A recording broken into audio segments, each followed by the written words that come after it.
Muito boa tarde, eu sou Ana Luz Feltrin e nós estamos ao vivo pela página do PT na Câmara.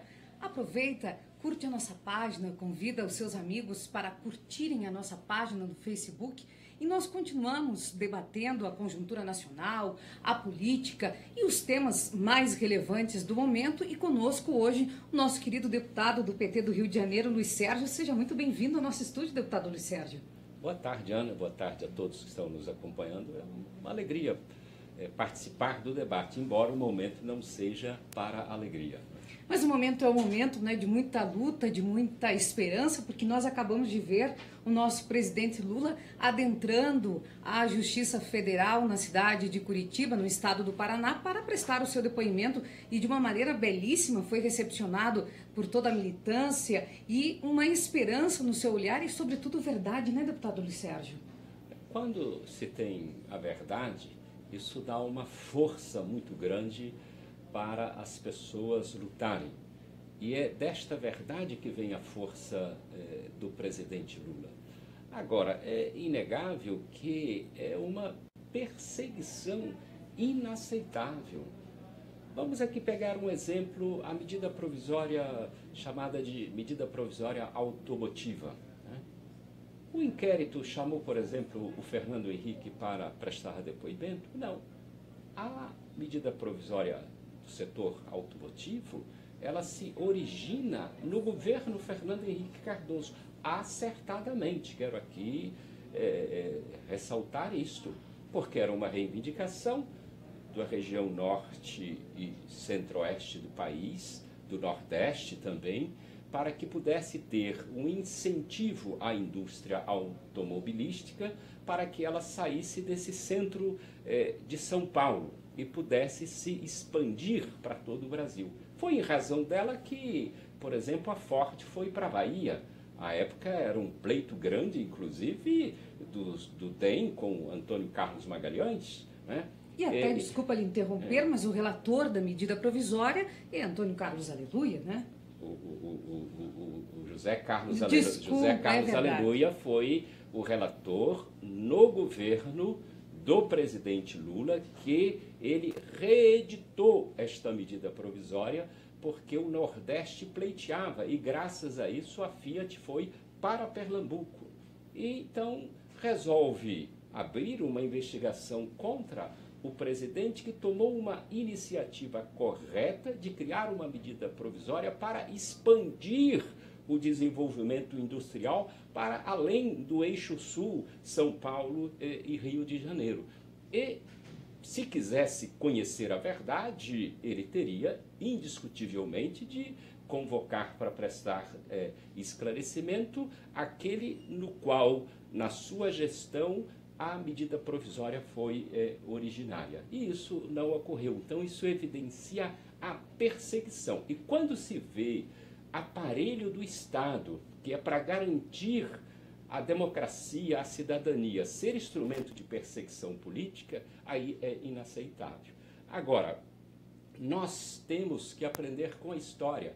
E a história do Brasil é muito clara. Todas as vezes que tivemos golpe no Brasil, e neste momento nós estamos diante de um governo golpista, o caminhar foi no sentido do endurecimento do golpe. O golpe é sempre um processo, não é um ato isolado.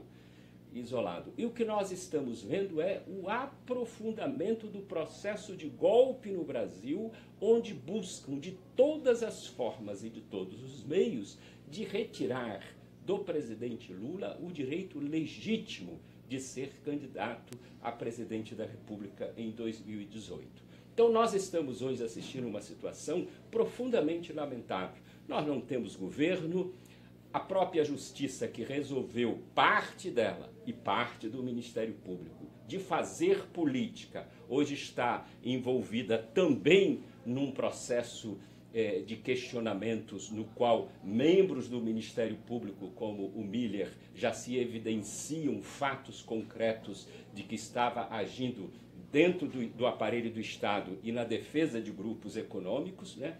Uma economia estagnada, o desemprego enorme e, em vez de se pensar em algo para nos tirar da crise, e o único gesto concreto que pode ser feito para nos tirar da crise é termos um presidente com autoridade. E essa autoridade se conquista como?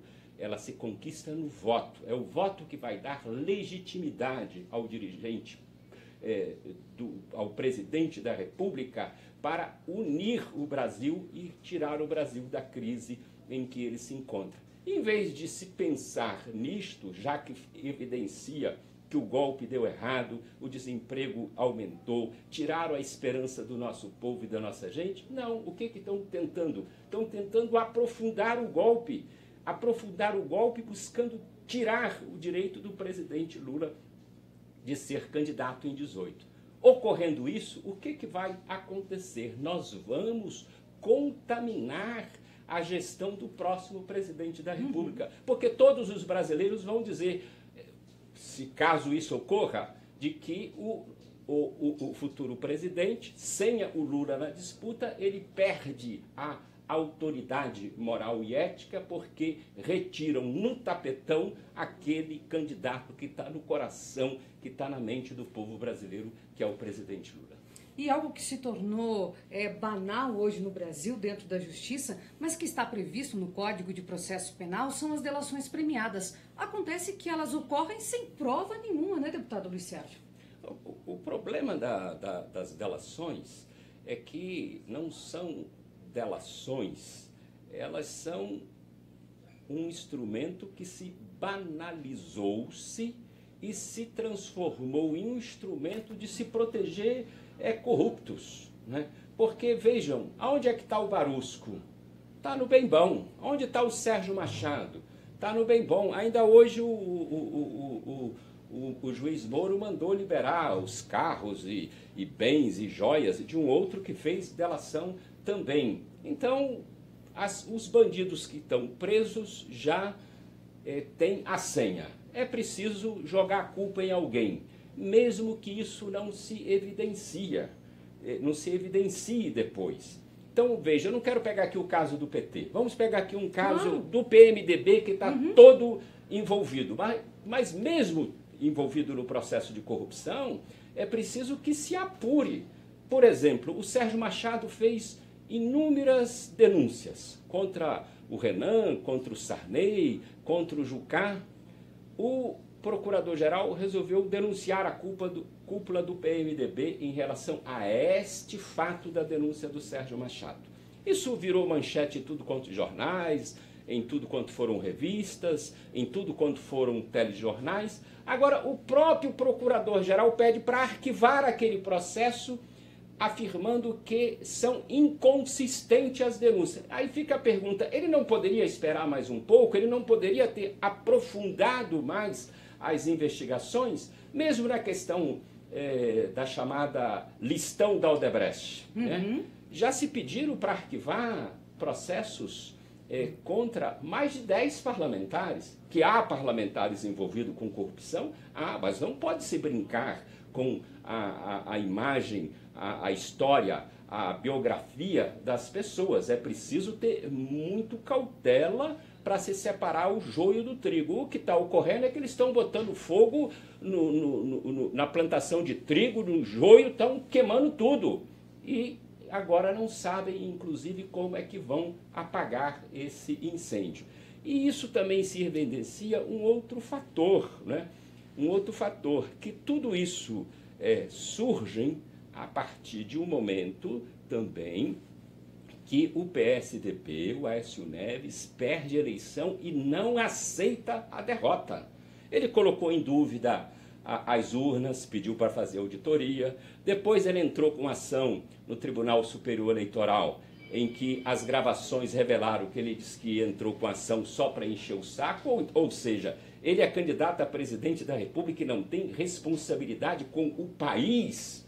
Então, grande parte do desemprego, grande parte da crise que nós estamos atravessando, ela tem origem em um competidor que não teve a hombridade de reconhecer que tinha perdido as eleições. E isso é profundamente lamentável. Agora, estas fábricas de delações, elas estão sendo, voltando aqui o tema, elas estão sendo distorcidas. Vamos pegar aqui O primeiro cidadão que fez delação nesse país foi o Youssef. Ainda na questão do Banestado, entre aquilo que ele se comprometeu com o Ministério Público Federal, que era de entregar as provas, né? Na primeira delação, ele assumiu o compromisso de que não ia voltar à atividade de câmbio. E voltou à atividade de câmbio. E a lei é clara. Se alguém que fez uma delação volta ao crime, ele perde este direito. E fica a pergunta, por que razão o Moro, que também é de Curitiba, o Moro é de Curitiba, permitiu que este cidadão pudesse ter a primeira delação premiada anulada e ter o direito de fazer uma nova delação premiada, e hoje está no bem bom em São Paulo, livre, leve e solto, e nós temos essa crise profunda que se avizinha e que cuja a receita que o governo está colocando em prática com o discurso que é para tirar o Brasil da crise, muito pelo contrário, vai aprofundar a crise, porque a proposta do governo é vender, vender e vender. Então, quer vender a Casa da Moeda, inaceitável. É questão de vender a empresa que é a segunda empresa mais antiga do Brasil. O primeiro é o Correio, o segundo é a Casa da Moeda, desde o Império. Vender isso é vender a autoestima de um povo, é vender aonde se cunha o seu selo, a sua moeda. Né? Aí a questão da Petrobras. Ao terminarem com a política de conteúdo local, já desempregou mais de 50 mil metalúrgicos direto nesse país. Então, o que mais nós precisamos é o quê hoje? Emprego para o nosso povo e para a nossa gente. Aí está a maior empresa brasileira, a Petrobras, comprando plataformas em Singapura, na China, criando emprego para eles e desempregando o metalúrgico aqui. Esse é o Brasil que nós queremos? Claro que não. Se alguém cometeu um crime, que pague pelo crime. Se alguém cometeu um erro, que pague pelo erro. Se alguém roubou, que seja preso. Agora, o que nós não podemos é jogar fora a água suja com a criança junta, desempregando o pai de família brasileiro. Isso nós não podemos aceitar. E é importante que nós lembremos que os metalúrgicos, que os petroleiros estão reunidos na cidade de Curitiba em uma grande assembleia, porque agora Pedro Parente quer entregar a Petrobras Araucárias, que é uma empresa de fertilizantes. Ele quer, de fato, entregar. Vai muito mais do que vender, né, deputado Luiz Sérgio? Desempregar inúmeras pessoas e prejudicar o pequeno agricultor do sul do país. Então, entrega a Petrobras Araucárias, que produz os fertilizantes. Isso é profundamente lamentável, mas tem algo muito pior do que isso. Quando foi dado o golpe, o primeiro executivo que o Michel Temer recebeu no Palácio foi o presidente da Shell Internacional, o primeiro.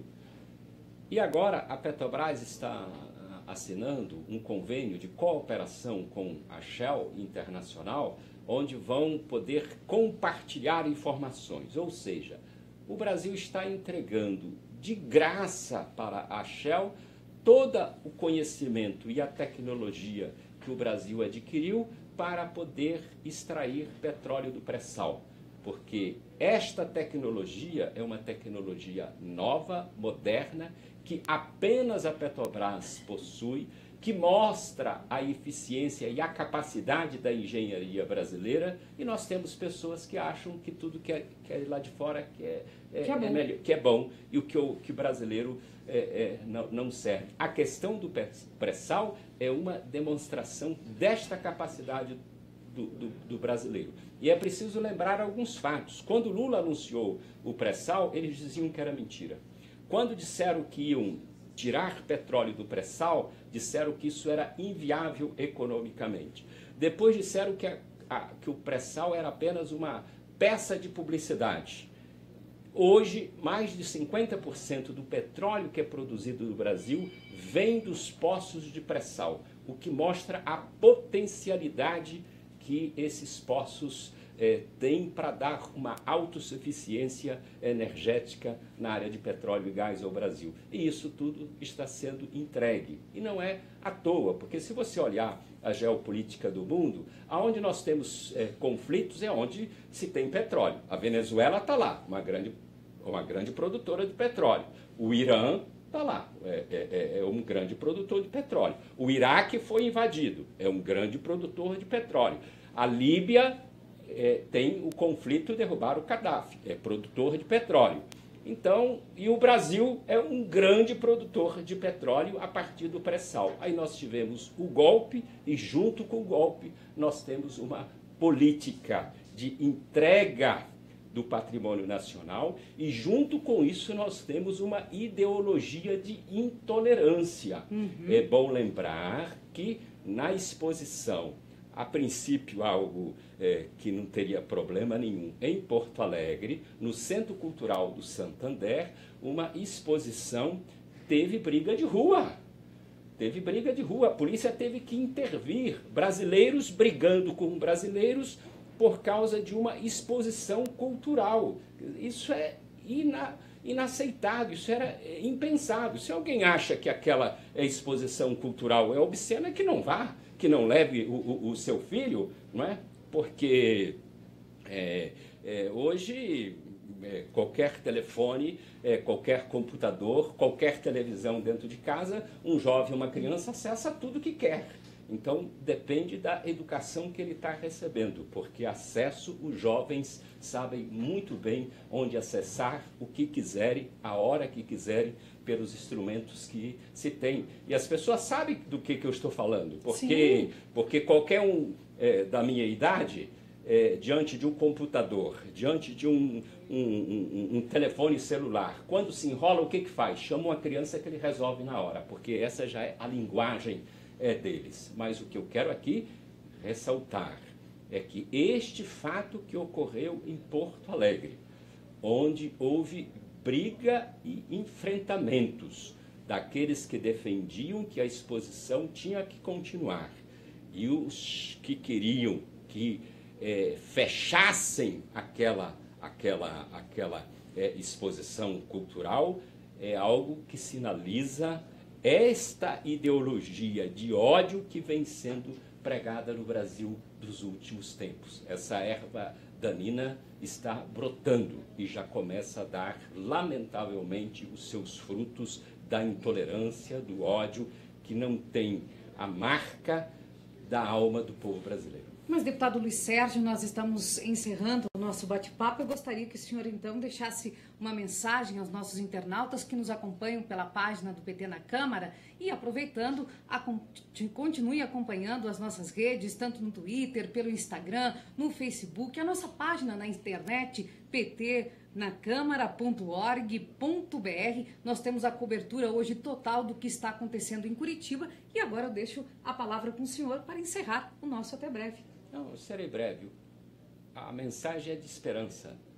Quando Fernando Henrique quis entregar o Brasil inteiro, foi a luta e a resistência do povo que impediu que a Caixa Econômica Federal, o Banco do Brasil, Correio, Petrobras, BNDES fossem privatizados. Não é?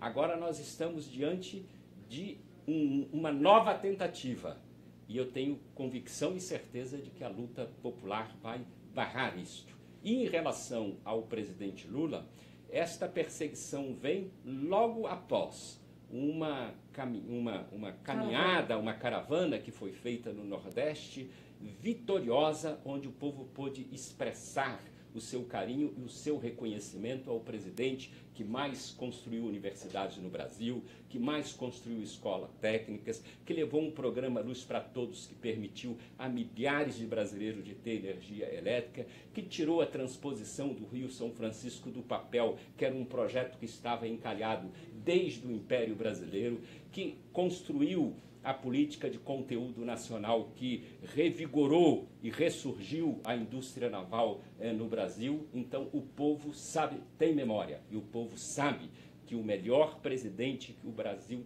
teve para ele, que melhorou a vida dele, é o presidente Lula, e por isso o povo está se manifestando democraticamente e reafirmando em alto e bom som que eleição sem Lula é golpe, e golpe nós não toleramos e não aceitamos. Um grande abraço a todos, nós voltamos em uma outra oportunidade, agradecendo mais uma vez ao querido deputado Luiz Sérgio, e continue nos acompanhando a nossa página PT na Câmara no Facebook e, como eu já disse, todas as nossas redes. Um grande abraço e até breve.